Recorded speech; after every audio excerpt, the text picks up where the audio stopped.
Сәлем баршаңызға, каналыма қош келдіңіз. Сіздерге осындай футажды қалай өзіңіздің ұялы телефоныңызға жүктеп аласыз.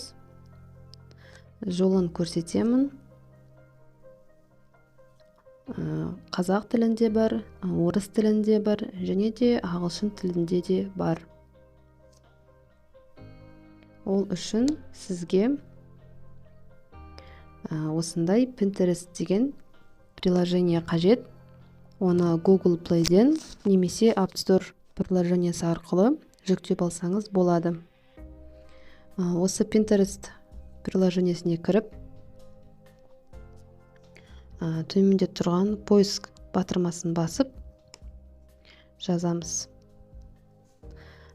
Футаж деп.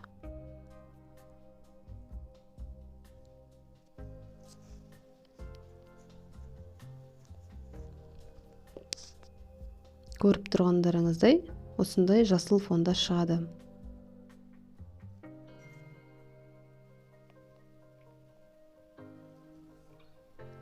Ортадағы плейді басып, ашып көреміз.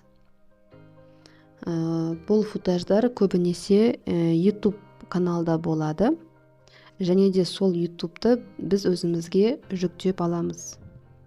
Ол үшін төменде тұрған «Отправить» деген батырманы басасыз. Басқан сәтте осы жерден Telegram деген батырманы басасыз.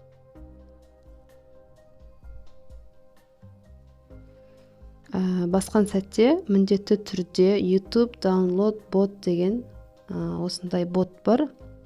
YouTube'дан видеоны жүктеп алу үшін қолданылады. Осы ботқа жібересіз. Стрелканы басасыз.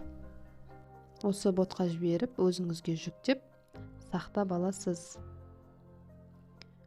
Әр түрлері бар. Өзіңізге ұнаған, өзіңізге көңіліңізден шыққан түрін таңдап, жүктеп алсаңыз болады.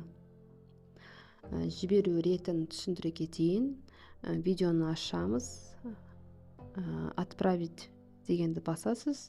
Немесе осындай бөлігі болуы мүмкін. Осы жерден басып, Telegram дегенді басып, YouTube деген кнопканы басып, стрелканы басып, жіберіп, өзіңізге сақтап аласыз. Видео түсінікті болды деген ойдамын. Келесі видеомда кездескенше сау болыңыз.